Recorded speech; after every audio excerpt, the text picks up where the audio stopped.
So let's talk about the progress of the war in Ukraine now with former CI Director and retired Army General David Petraeus. General, thanks very much for joining me. Good to be with you, Jerry.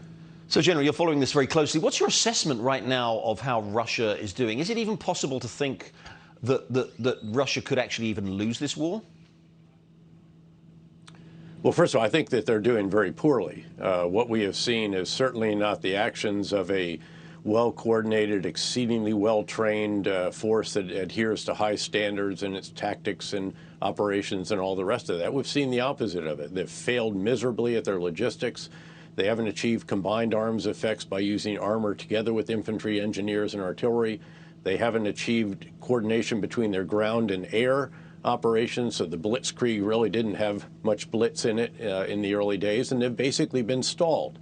Outside Kyiv, continuing to try to reposition and to try to encircle Kyiv, but not appearing to be able to do that. The same roughly around Kharkiv, to the east of Kyiv in the eastern part of the country, where they've done enormous damage, and they continue to do damage in Kyiv as well. Of course, the one thing they can do, it appears, is launch artillery, rockets, bombs, and missiles that are not very precise, and that often hit civilian infrastructure and civilians who are huddled in various locations.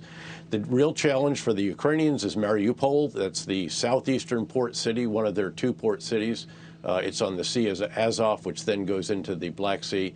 And there they are encircled, and that is a desperate situation. Food, fuel, water, all cut off, and how long they can hold out, I think, is very much in question. But the longer they can, the better, because that pins down the Russian forces that are located there to maintain that encirclement and to continue to try to press forward in Mariupol. And then in the southwest, they really have not made much progress in trying to get to Odessa. A very staunch defense, a great mayor and military commanders in Mykolaiv have basically stopped the Russians from getting across a key river to get to that southwest port.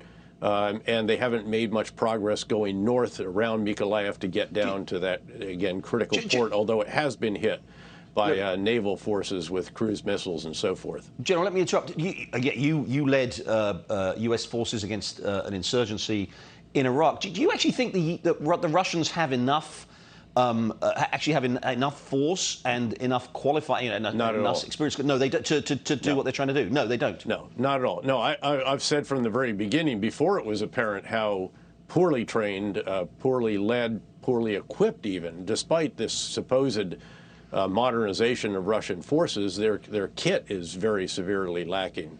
We don't see them with secure communications at frequency hop. Rather, they're on analog, and they're being jammed by the Ukrainians. They're resorting to cell phones until the Ukrainians deny Russian numbers access to their cell phone system.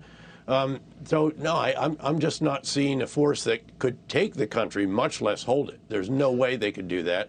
And keep in mind that Kyiv alone, which still probably has over 2 million people in it, is 320 square miles. Right. That's larger than New York City, which is about 300 square miles.